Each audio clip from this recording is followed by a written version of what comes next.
और हम तो क्या कि हम तो वैसे ही कवि सम्मेलन में, मैं सच बताऊं, ये हमारी सीरीज का अंतिम कवि सम्मेलन है। आज से थोड़े दिन पहले मुफस्सलाल जी का फोन आया, खेच खेच खुच खुच खुच खेच खाच खींच। बोला कुलदीप कवि सम्मेलन आना है। मैंने कहा आ जाऊंगा भाई साहब। बोले क्या व्यवस्था कर दूं? मैंने कहा टेंशन मतलब आप तो बताओ कवि कौन कौन है। बोले देश के बड़े कवि हैं, तबस्सुम अस्क है, विजय विचित्र है, देवेंद्र वैष्णव है, तुम्हारे लिए क्या व्यवस्था कर दूं? मैंने कहा टेंशन मतलब देवेंद्र वैष्णव जी बड़े संयोजक है, बड़े कवि है, उनका बजट ज्यादा होता है, मेरे को उनसे मात्र 500 रुपये कम दे देना। बोला आ जाओ, वो 500 में आ रहे हैं।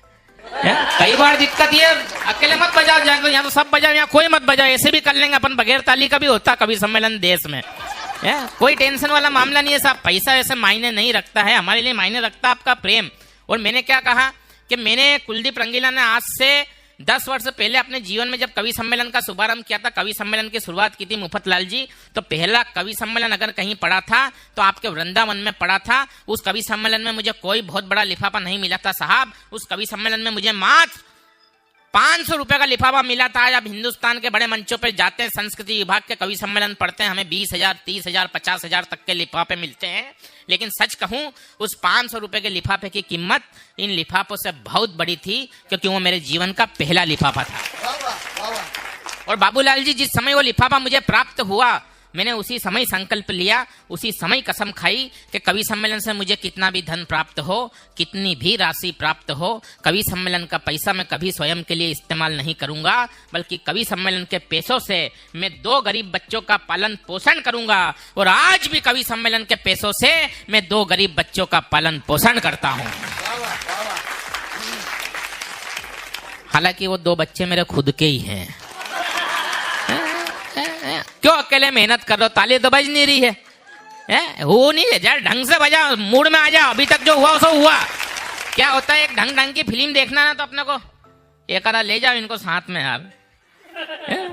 इस उम्र में भी दादा कविता पढ़ रहे हैं, आपके साहस को प्रणाम करता हूँ, मत उठाओ उंगली। अभी तो आपके खुद के उठने का टाइम हो गया है और आप उंगली उठा रहे हो। प्रणाम करता हूँ। दादा दोनों हाथ जेब में डालते हुए इस प्रकार जा रहे हैं जिस प्रकार शतक मारने के पश्चात सचिन तेंदुलकर अपने गंतव्य स्थान पर गया हो। बाबूलाल जी के लिए घनघोर तालियां बजाइए, शानदार प्रदर्शन। ये आनंद है साहब। ये 4 पंक्ति आप तो, और ये मंच तो इसलिए भी महत्वपूर्ण है मुफतलाल जी, हम रेगुलर लगातार कवि सम्मेलन पढ़ते हैं। इस कवि सम्मेलन में ये नेता, उस कवि सम्मेलन में वो नेता, यहाँ पे फलाने नेता, यहाँ फलाने विधायक, यहाँ फलाने सांसद। लेकिन वो मंच सर्वाधिक पवित्र होता है जिस पे कोई नेता ना हो। ये मंच इसलिए महत्वपूर्ण है क्योंकि कोई नेता नहीं हो। नेता क्या, हमारा देश का नेता बड़ा विलक्षण होता है दादा। क्या बात है। जब भजन संध्या में जाता तो उससे बड़ा कोई धार्मिक नहीं, जब कवि सम्मेलन में आता तो उससे बड़ा कोई साहित्य अनुरागी नहीं। ये नेताओं की स्थिति है। और कुछ पंक्ति नेता के ऊपर पढ़ना चाहता हूं मैं, धीरे धीरे अपने रंग में होगा। कोई हम तो मस्ती में जीने वाले लोग हैं, और वैसे भी 2 साल तो हमारे जीवन में आए ही नहीं। 2 साल हमारे कोरोना में गए। जिसको देखो उसके चेहरे पे मास्क, ये तो बजा नहीं रहे साउंड वाला, आप ही बजा लेना है। जिसको देखो उसके चेहरे पे मास्क, जिसको देखो उसके चेहरे पे मास्क। मैं तो टेंशन में आ गया था कि ऐसा ना हो कि आने वाली संतान हमारी बाली और सुग्रीव के जैसी पैदा हो। ये हालत हो गई थी साहब। लेकिन एक टिप्पणी कुलदीप रंगीला कर देना चाहता है कि आदमी की 3 मूलभूत आवश्यकताएं होती है, रोटी, कपड़ा और मकान। लेकिन कोरोना काल ने हमें सिखा दिया इन 2 वर्षों ने कि आदमी रोटी के बिना रह सकता है, कपड़े के बिना रह सकता है, मकान के बिना रह सकता है। मेरे भाई, आदमी अगर नहीं रह सकता है तो आदमी आदमी के बिना नहीं रह सकता है। ये हमने इन 2 वर्षों में सीखा है। ये पीड़ाएं झेली हमने। और कोरोना काल के बाद में अचानक कवि सम्मेलन खुले तो कैसे ऐसे कुर्सियों को ही सुनाओ। ले दे के 5-25 बचे थे, 2-4 इन्होंने भगा दिए, 5-7 बचे हैं। ये हालत हो गई है कवि सम्मेलन के। भी एक कवि सम्मेलन में हम गए, आयोजक का नाम प्रेमनाथ तिवारी। वो तिवारी जी ने कवि सम्मेलन सिर्फ इसलिए आयोजित किया क्योंकि उनके यहाँ पुत्र रत्न की प्राप्ति हुई। पर तिवारी जी ने थोड़ी सी लगा के मंच पे आकर के घोषणा कर दी कि कवियों को पेमेंट जब भी मिलेगा जब वो मेरे पुत्रों पे 4-4 पंक्ति सुनाएंगे। तो सारे कवि टेंशन में। अब पेमेंट खतरे में फंसा। अब पेमेंट चाहिए तो सारे काम छोड़ो। ये वीरस के कवि वीरस की कविता ही भूल गए। यहाँ तो पेमेंट उलझा। कवित्री संगार सुनाती है, गीत गजल भूल गई। तिवारी जी के पुत्र पे कविता पढ़नी, पेमेंट खतरे में फंसा। 8 कवियों के बाद में मेरा नंबर आया। मैंने कहा तिवारी जी, आपका पुत्र डॉक्टर बने या ना बने, इंजीनियर बने या ना बने, परंतु मैं स्टाम्प पेपर पे लिख के दे सकता हूं कि आपका पुत्र क्या बनेगा, और उसको बनने से भगवान भी नहीं रोक सकते। तो भैया वो तिवारी जी टेंशन में आ गए। जो 4 पंक्ति तिवारी जी को छूटी, बोली खास से आनंद लो। स्वागत के घर पे तिवारी जी के पुत्र ने जन्म लिया, एक मित्र बोला कवि भारी बन जाएगा। एक बोला डॉक्टर, एक बोला इंजीनियर, एक कहने लगा अधिकारी बन जाएगा।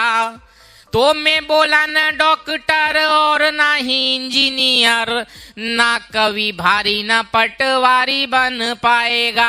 पापा जी तिवारी इसके, माता जी तिवारी इसकी, बड़ा होके यह भी तिवारी बन जाएगा, बड़ा होके यह भी तिवारी बन जाएगा। वाह वाह। पीली टोपी वाला भैया है ना, तुम मेरे को श्रद्धांजलि तो दे नहीं रहो, मैं भी खड़े होकर कप कपाते हुए पढ़ रहा हूँ। इसी के बीच में बाबूलाल जी दोनों हाथों से हाथों को जोड़ के हमारी तरफ इस प्रकार आ रहे हैं जैसे प्रवचन देने के पश्चात बापू आसाराम अपने गंतव्य स्थान पर आकर के बैठ रहे हो। इनके लिए जोरदार तालियां, शानदार प्रदर्शन। और ये दादा ने पीछे हाथ घुमाया और आकर के अपने स्थान पर बैठे हैं। अब इन्हें बड़ी अथक शांति प्राप्त हुई है। मैं चाहता हूँ कि एक बार इनके सम्मान में जोरदार तालियां बजाइए। और आइए इस गोत्र का एक छंद और गनीमत से आ गए आगा। नहीं तो मेरे एक मित्र ने बहुत अच्छी बात कही है कि इनके दिल में जो अरमान था वो अरमान तो गया, जवानी का जो तूफान था वो तूफान तो गया, आंखों की रोशनी, पेट की आंत और मुंह के दांत, इनका भरोसा नहीं कब निकल जाए, इनका आधा सामान तो गया।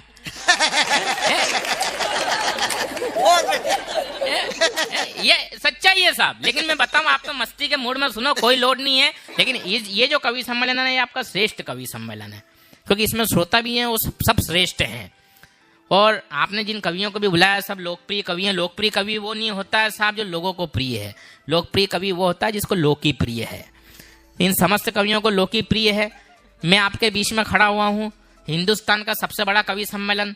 बेटा बजाना मत है ना, फिर तुम निपटना तीनों, है ना, निवेदन कर देना चाहता हूँ। मंच पे बोलते बोलते कई बार हमसे गलतियां हो जाती है साहब। हम मंच में खड़े होते हैं, कविता के बीच में बोलते हैं निवेदन कर देना चाहता हूँ, निवेदन कर देना चाहता हूँ, निवेदन कर देना चाहता हूँ। आदत ही पड़ जाती है, कवि को आदत पड़ गई। वो चाय की दुकान पे गया, बाबूजी चाय वाले से ही बोल रहा है निवेदन कर देना चाहता हूँ कि 1 कप चाय ला के दे। पान की दुकान पे जाए तो वहां निवेदन कर रहा हो, निवेदन कर रहा हूँ कि 1 पान बना दे। नहीं, इतनी देर में पत्नी ने फोन लगाया, खेच खेच खूच खूच खूच खेच खाच खींच, कहाँ हो? बोले निवेदन कर रहा हूँ। बोले 10 दिन हो गए घर से गए हुए, जल्दी से आ जाओ, नहीं तो यहाँ आवेदन कोई दूसरा कर जाएगा। ताली बजाओ, अपन आगे बढ़े यार। मतलब क्या है? हालत ये हो गई है, मैं निवेदन नहीं करता। आइए साहब, एक बात पूछता हूँ बताओ न नेताजी, आओ न नेताजी, क्या शर्म तुम्हें आती नहीं? और बंदा आप तक पहुंचा था। मैंने क्या कहा कि हिंदुस्तान का सबसे बड़ा कवि सम्मेलन दादा होता है लाल किले की प्राचीर पर, जिसका पूरा बजट होता है 65 लाख रुपए। देश का हर छोटे से छोटा कवि और बड़े से बड़ा कवि यह स्वप्न देखता है कि एक बार जाकर उस लाल किले की प्राचीर पर अपनी उपस्थिति दर्ज कराए। लेकिन साहब मथुरा वालों, आपके आशीर्वाद से उस लाल किले के कवि सम्मेलन में आपका अपना बेटा ये कुलदीप रंगीला आपके आशीर्वाद से 1 बार नहीं, 2 बार नहीं, बल्कि पूरे 3-3 बार गया है। कविताएं सुनने के लिए। आप क्या समझ रहे हो? पढ़ने के लिए बुलाएंगे? उनके चौकटे डंके होते हैं, पढ़ने वाला अलग होते हैं। ये ज्यादा लोड नहीं लेना अपने को। मैंने क्या कहा, केवल अपन मस्ती में जीने वाले लोग हैं। कुछ लोग कहते हैं कि जिसकी हस्ती जिंदा है, ये भी हो गया होगा पिछले 5 कवि सम्मेलन में। लास्ट में करो तो ये परेशानी कि जिसकी हस्ती जिंदा है उसकी मस्ती जिंदा है। और कुछ लोग इसलिए कुछ सुमड़ों को देख के ऐसा लगता है जैसे जबरदस्ती जिंदा है, लेकिन अब मैं बता रहा हूं वो नहीं हुआ है। कुछ सुमड़ों को देख के लगता है कि जबरदस्ती जिंदा है, और आधे कवि हिंदुस्तान में इसलिए जिंदा है क्योंकि डॉक्टर सुरेश अवस्थी जिंदा है। आपने ताली बजाई, लेकिन सुरेश अवस्थी जी को आप जानते नहीं हो। जो जानते हैं वो बजा नहीं रहे हैं। सबकी अलग अलग है। ये नहीं हुआ था ना, इसलिए अपन अपनी तरफ से जोड़ देते हैं बाबूजी, है ना। के आए थे वोट मांगने कल मेरे द्वार पे, बोले थे आऊंगा मैं तुम्हारी पुकार पे, पाँवों को चूमते कभी हाथों को जोड़ते, वादों की श्रेणियों में नई बात जोड़ते, अब जीत गए मुंह तो दिखाओ न नेताजी, आओ न नेताजी, क्या शर्म तुम्हें आती नहीं। और साहब एक व्यंग और देता हूं कि तुमने किया वोटर के भरोसे का खात्मा, उजले तुम्हारे वस्त्र हैं, काली है आत्मा, कल तुम खड़े थे हाथ जोड़ मेरे द्वार पे, अब घूमते हो काली कमाई की कार में, गाड़ी में अपनी हमको घुमाओ न नेताजी, आओ न नेताजी, क्या शर्म तुम्हें आती नहीं। आइए मित्रों, क्योंकि समय हो चुका है, मैं आपसे विदा लेना चाहता हूं और मैं चाहता हूं कि आप पूरे सन्नाटे के साथ मेरे को विदा करें। कोई ताली नहीं बजाएगा। मैं अपने जीवन की सबसे अमूल्य कविता, बाबूजी आप तो बिल्कुल मत बजाइए, अपने जीवन की सबसे अमूल्य कविता आप तक पहुंचाना चाहता हूं। केवल 2 अक्षरों की कविता है और वो कविता है थैंक यू।